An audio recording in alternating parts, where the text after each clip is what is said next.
It's my pleasure to welcome you to the Clark Howard Show. Our mission is to serve you and empower you so you make better financial decisions in your life. It goes without saying that the first part of today's show makes me smile ear to ear. Why do I have so much joy? Because you get to help me improve. You know, you never want to be static in your life. You never want to get stuck in a rut. And I love when people tell me what I got wrong or just call me names, except Mr. Howard, in our weekly Clark Stink segment. And speaking of calling names, Gen Z, people are always bashing Gen Z. True. I mean, just, you know, they use the term slackers anymore. I don't know. They always do. Each generation gets that from the ones before, right? Yeah, that they're lazy and good for nothing and all that. And guess what? You're going to hear something about Gen Z that may surprise you to the good. But right now, it's time to hear where I have failed to serve you as you wish. So what do you got on your Samsung tablet, Christa? Okay, someone asked about the option of purchasing real estate through a rent-to-own plan. I was surprised that you didn't advise against this. Why? Because lenders will not loan money that has already been paid to the seller. For example, let's use terms where the purchase price is at $100,000 and $200 per month is applied towards the purchase over a 2-year period. When ready, the buyer will apply for a loan in the amount of $95,200. The lender will deduct $4,800, which has been paid toward the purchase, and only offer $90,400, leaving the buyer to have to come up with another $4,800.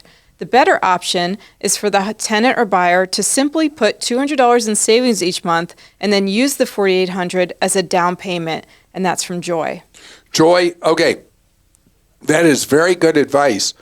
A lot of people that are offering rent-to-own won't permit that, because they want a premium above market price rent for basically the fact that they're giving you the option to purchase the home at a price already established, regardless of what happens with market conditions in the purchase option period. So it would depend on the seller who is initially a landlord, if they are willing to allow the money to be put into savings instead of being paid as essentially a form of additional rent. The advantage for the seller is that very often the rent to purchase doesn't happen, and it ends up being only a rental. And what the landlord gets out of it is they get higher than market rent for the property. Christa? You normally smell like a rose, but on this one, you resemble deviled eggs left out a bit too long at a Memorial Day picnic. Ooh, I don't like deviled eggs. Do you like deviled eggs? You know, sometimes. They're not my thing. Somebody wrote in asking about premium fuel in their Lexus 300. I heard from several people about this, by the way, Clark. While you're partially correct about modern engines being able to adapt, horsepower is not the primary reason to use higher octane fuel. That particular engine has a 10-to-1 compression ratio compared to most engines that run at about 8-to-1. The higher compression provides more power, but also makes premature detonation ignition, commonly known as spark knocking. It makes it more likely. While not a big deal occasionally, regular rubbing in an engine with a spark knock can damage the engine, resulting in much higher repair fees than the 20 cents a gallon you're saving. Still a big fan. You can't be an expert on everything. We're here for you, Charles. Charles, thank you. So, Charles, you're saying that the particular vehicle has a particular high-performance engine that could cause damage to it running on regular instead of premium. And I obviously have to defer to your expertise about the engine in that particular Lexus, and I stand corrected. Most often, vehicles are designed to be sold in markets all around the world, and most that do call for premium will not be harmed by putting regular in. In the case of this high-performance engine in this Lexus, I do stand corrected. And that would be true for any other that has a high-performance engine. Clark was emanating some pungent odors recently when advising listeners regarding the most common scams prevalent nowadays, the most popular of which is the pretext scam. Although Clark was rightfully warning users to never ever click on a link in a text claiming to come from a financial institution, he failed to mention what appears to be the most common way that a pretext scam appears to be perpetuated nowadays. I lost my place, sorry. The scammer obtains a phone number and blasts many, many random mobile numbers with an identical text that says reply with Y, or so-and-so, it says so-and-so bank fraud alert. Did you just make a transaction of $812 at the Apple Store? Reply with a Y if you did and an N if you did not. When someone replies, the scammer receives the reply text and will immediately call the poor soul, pretending to be from the financial institution, and will attempt a social engineering attack to abscond with the victim's money. So the lesson is then, don't click on any links in a text message, but also do not reply to a text. Max, thank you. That is very, very good advice. And the criminals migrate to where they see the weaknesses in human behavior, human psychology, and the financial system and in technology. And so it is true that simply by responding to a fake text message like that, the criminal now has the fish on the hook that they can reel in, why they're called phishing scams. And so your advice is good additional support for what I was talking about. Your warnings about unused FSA funds left a lingering stink in the air since you didn't mention that companies have the option of issuing their employees a Visa or MasterCard debit card linked to their FSA, which eliminates the need to scan and submit receipts manually. That's a serious friction point, which leads some people to losing this valuable benefit. Thanks for all you and your staff do to make us all savvier, Teresa. Teresa, thank you. And you know how I am about debit cards, but this is a case that's an exception. The debit cards tied into FSAs are great because you do eliminate so much of the hassle. And when you go to buy things, many retailer systems are set up to know whether or not something is FSA eligible, and it will tell you. Like you go into a pharmacy department, it'll say for over-the-counter things, FSA eligible in many cases right there. I will say, though, I had an FSA debit card in the past, and it wasn't connected directly to my health insurance account. It was like a separate one. Companies can do it either way. And I had to upload receipts to prove what I had bought or the doctor thing. So that was a high level of trust, huh? Save them anyway. Clark recently said that Consumer Reports relies only on subscriptions for financial support. However, they've started a program where they charge manufacturers a fee to display CR recommendation marks. I noticed one when shopping for lawnmowers, and they also do affiliate links, but they are very clear about that. Wait. Consumer Reports is now allowing manufacturers to buy the ability to say recommended by Consumer Reports? Mm-hmm. That may be why we got the nastygram from Consumer Reports when I was talking about something. I don't know. Okay, that's one I got to check on because I've not heard that. And Craig, I appreciate that. I'm going to check that out.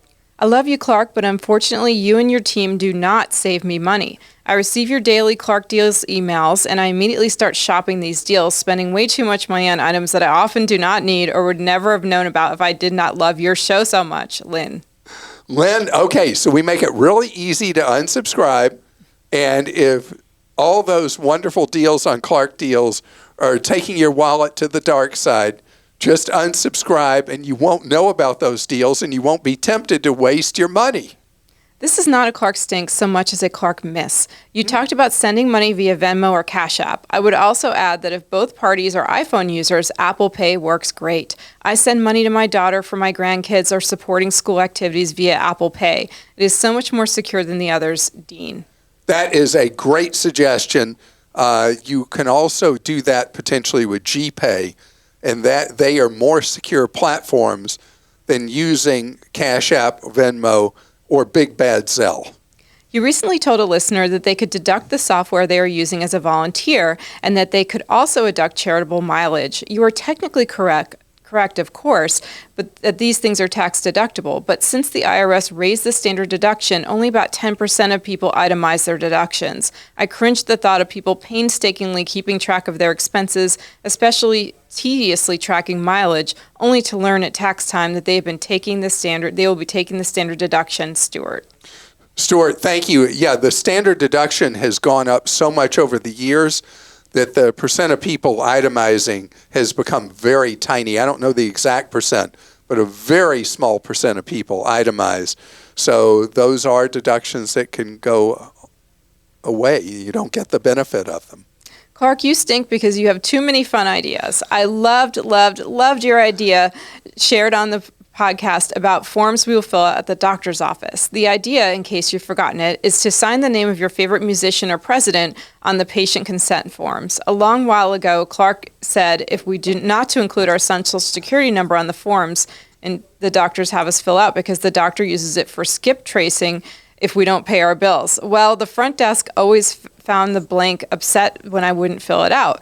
So I write in a number that I make up. This gets by the front desk person without a hiccup. I love to listen to you and have been doing so for many years. My husband and I listen to your podcasts and check on your site before we do just about anything. Your accountability, humor, staying power, sharing your wisdom, integrity are wonderful. Thanks for being funny. The funny you, Clark. Jan. Jan, thank you. We have, do we still have the sample fake Social Security numbers you can use where you're not using I'm not sure. anybody else's? If we don't have that fresh, we'll put that in our notes with this because you don't want to just put down a randomized Social Security number because it might be somebody else's real number. So we have some numbers that no one's ever assigned so that you can put those in on those medical forms so that those front desk people aren't in a position saying, where's your number, that you never, not ever, under any circumstance, you want to give to any medical facility anywhere, because medical is so bad with security that half of all security breaches in the United States happen in the medical industry. I just finished listening to you spend the first half of your podcast crowing about how smart you and some longtime listeners were for leaving your money in I-bonds for decades and earning up to the rate of inflation plus 3%. Did you forget that if the same money was in index funds from your favorite children, they would have earned the rate of inflation plus 7%? That extra 4% per year adds up. Over 20 years, principal plus 7% annually is worth more than double as if you've been earning the 3%. Money in I-bonds is for short-term savings. If you're going to hold it more than 7 to 10 years, it should surely be invested. Ed, first, don't call me Shirley. Second thing is it's part of a diversification strategy. I'm overwhelmingly invested in stock-type choices, and so you want to have some money that is ballast in your life. And so even for someone who is heavily oriented towards investing, when I-bonds were available where you got inflation plus 3 with zero risk, it was not an investment, it was a form of savings. I think it was a perfectly valid thing to do, and because I've held them so long, if I did need the cash, I can withdraw it free of any penalty. I don't really think you stink, but I can't understand why you continue to support Walmart. Shopping there is the Mr. Howard of retail experiences. I would gladly pay a little more at their fancy French cousin than endure the long lines, apathetic employees, and overall hassle. I swear every time I leave there, I'm never going back. Is it really worth the price? On a lighter note, I hope you will reconsider writing your memoir. You've had such an interesting life and have had so many wonderful, inspiring stories that even those like myself who have listened to you for 25 plus years would enjoy hearing them again. Christa, please stay on him about this. Wes, thank you. And Christa has been nagging me about this for 15 years. Mm-hmm. It's embarrassing to me, the whole idea of writing an autobiography. Oh, you're inspirational. That's hard for me. Anyway, we just had a complaint about Walmart on yesterday's show, didn't we? Mm-hmm. Yeah. So Walmart, I'd say, does a better job in how they treat their employees, significantly better than they used to. There's still a lot more they could do for their employees.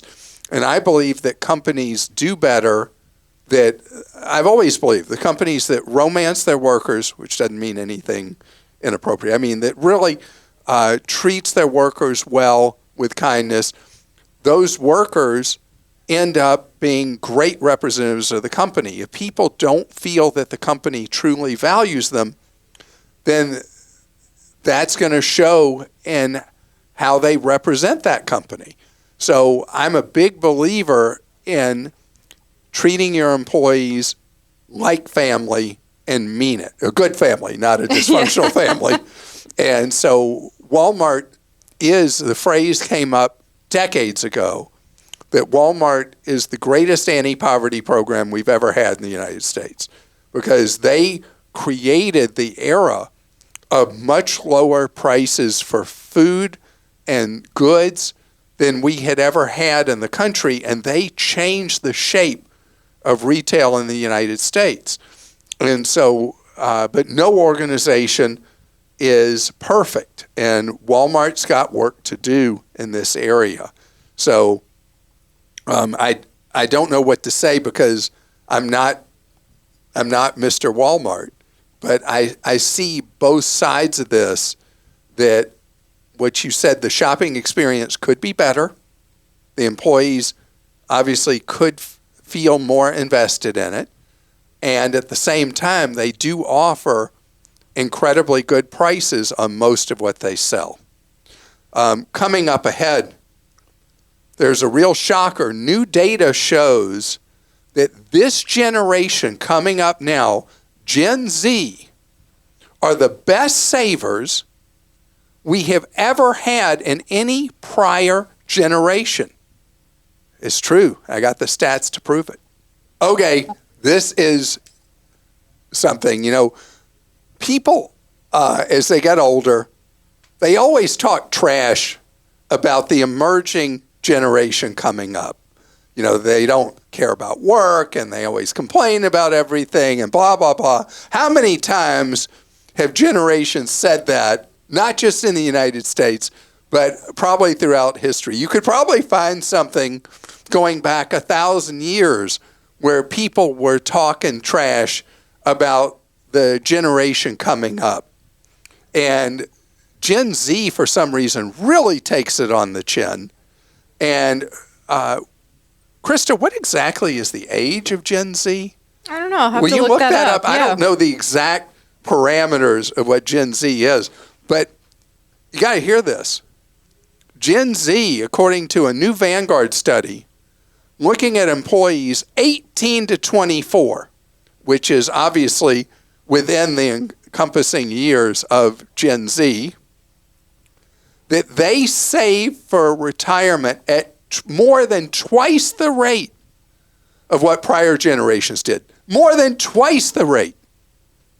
Now, there's a behavioral, so you got it. Gen Z current age is 11 to 26. Born 1997 to 2012. So 2 of my 3 kids are Gen Z, and then I got a millennial too.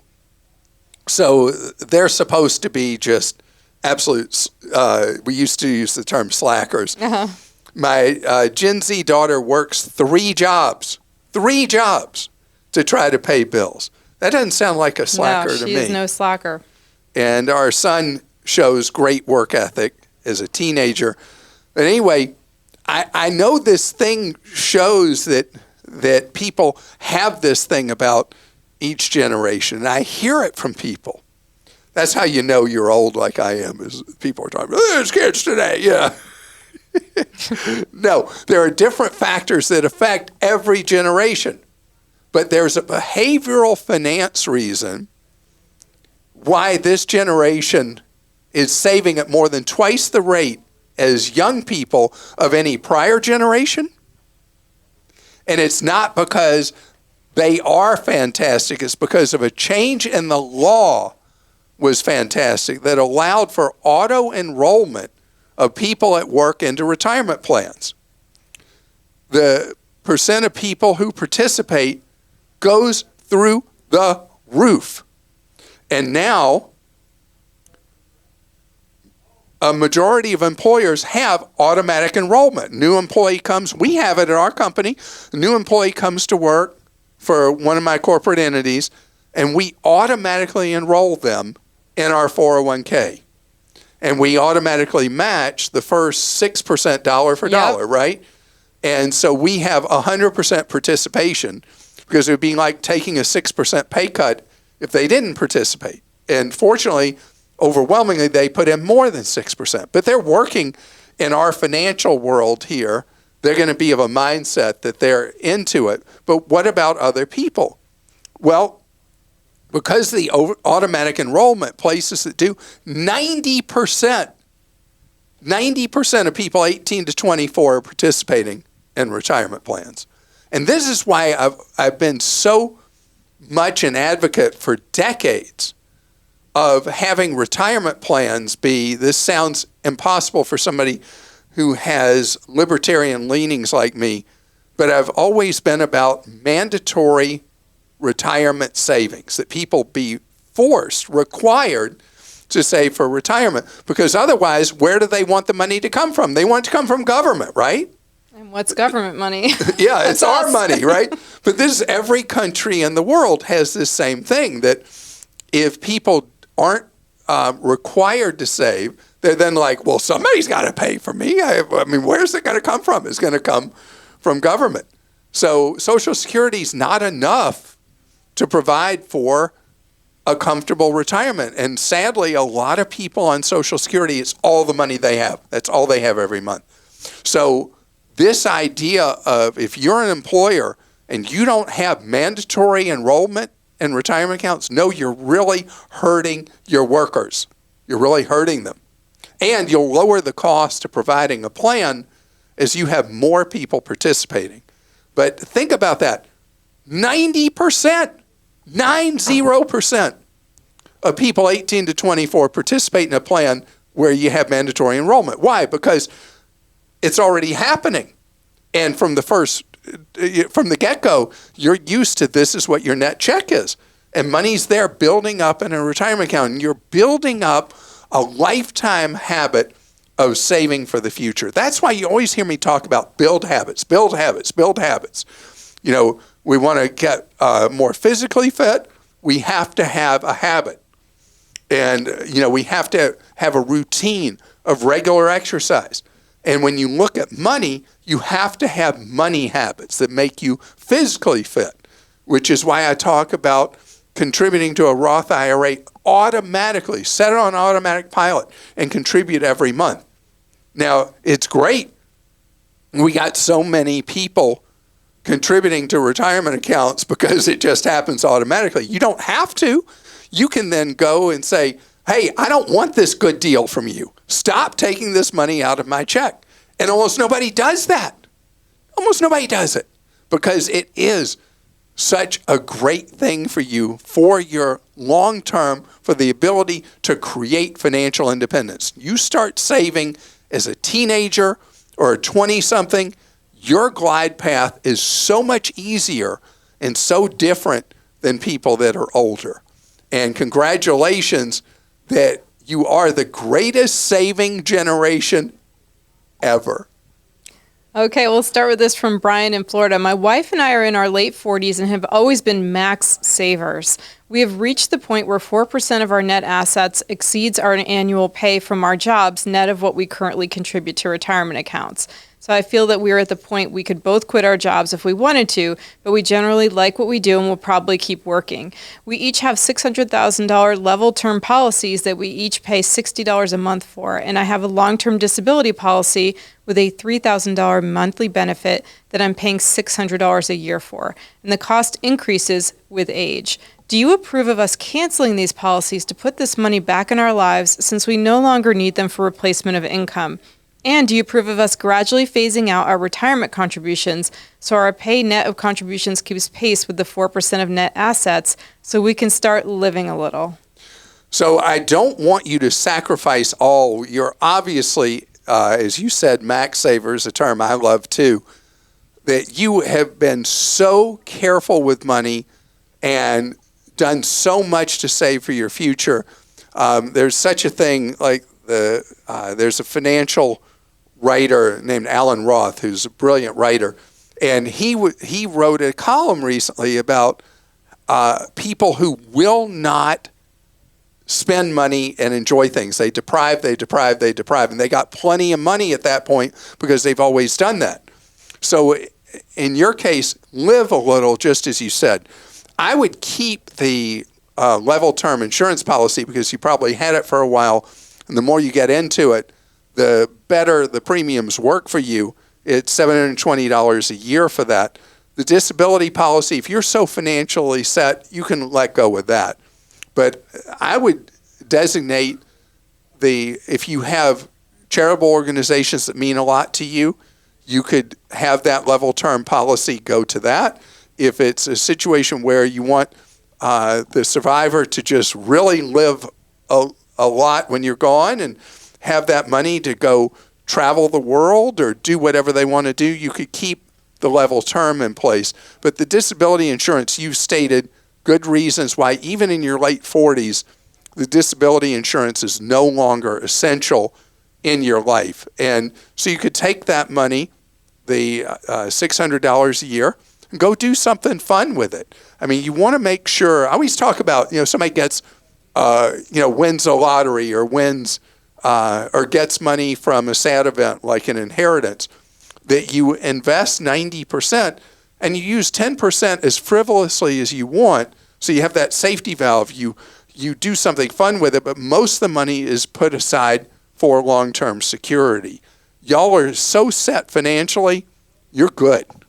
From Julie in Alabama, are the car insurance advertisements showing up on Facebook now claiming that they offer full coverage insurance for much less legitimate or a scam? They advertise as low as $39.28 per month. It's always been said to me that if it sounds too good to be true, then it probably is. If anyone would know, I believe you would. And she also mentioned there's several different companies advertising. Yeah, and it's not just Facebook. I mean, Facebook's just an ad outlet. This is very prominent now all over the place online, where people are being so punished by the massive increases that some of the auto insurers are pushing through right now. And I shared recently why State Farm insureds need to be very aware that State Farm has had really bad losses on auto insurance and is pushing through to try to get things back to where they're not losing money on auto insurance. They're pushing through really, really big increases. So people getting hit by these, by State Farm and others, are like, man, what am I going to do? And so that's leading to a lot of these ads that truly exaggerate what the typical person is going to pay for auto insurance. If they do anything, though, if they get you to shop around for auto insurance, if you're facing higher or crushing premiums, good thing. Just make sure you always compare identical coverages as you shop around to what you have right now. From Stacy in Georgia, after my dad passed away, we decided to rent his house. I engaged a property management company to lessen the load. The key to the house was stolen while under the property management's control, and a squatter moved in a few days before the tenant moved in. Luckily, I discovered they were there prior to the tenant moving in and was able to have them removed by the police. It's a long story. I requested some expense reimbursement from the property management company, and they indicated they in no way were responsible in a very nasty email. What? So, after I replied to the nasty email, the property management company dug in and fired me. So now I will be taking over the lease, which I'm happy about because the property management company didn't do their job from the start. What advice do you have for me as a new landlord, and what's the best way to secure any needed maintenance for the house that the tenant reports? Okay. Wow. First of all, I am shocked beyond measure, if everything is as you said, that there was negligence on the part of the property manager, and they said, yeah, so what? We're not helping you. In fact, we're going to fire you. We are not going to represent you. That is a crazy thing, because the reason that's so wild is that think how many people are going to hear you say bad things about them because of what you experienced. And again, there's three sides to every story. There's your side, their side, and the truth. But I've never actually heard anything quite like you just said. That's terrible about the squatter. That I've heard before. but the property manager not taking any responsibility. So as a new landlord, rule number one, you are not a pushover for someone who does not pay rent on time. You need to be understanding, but a professional landlord at an apartment complex, their thing is the rent's due and it's due now. If you have penalties at the 5th day of the month, you need to enforce those. Otherwise, you embed a pattern that, the first doesn't really mean the first. I'm just going to pay whenever. And people have hardships in their lives, but you also have the cost of operating that property. You have to think of it, you have to adopt the mentality of not removing humanity from your life, but remembering this is a business and you have to enforce the rules. As for maintenance issues, what many people will do is they will hire there are firms that take care of people's absentee homes for them, where it may be a vacation home or whatever. You want to hire one of those companies to handle the maintenance issues for you and minor repairs, or even obtain major repairs for you if they're needed, if you don't want to have to be hassled with those things. And these companies vary in quality. Over time, you'll find one that you're really happy with. And I failed to mention that I'm really sorry about your father's passing. I know that's a very tough time in anyone's life, and best to you moving forward as basically an involuntary manager and landlord of this property. I want to thank you so much for listening today. We hope you'll consider sharing us with a family member or friend. If you didn't like it, share us with a family member you don't like. No. If you didn't like what you heard today, let us know at clark.com/ClarkStinks.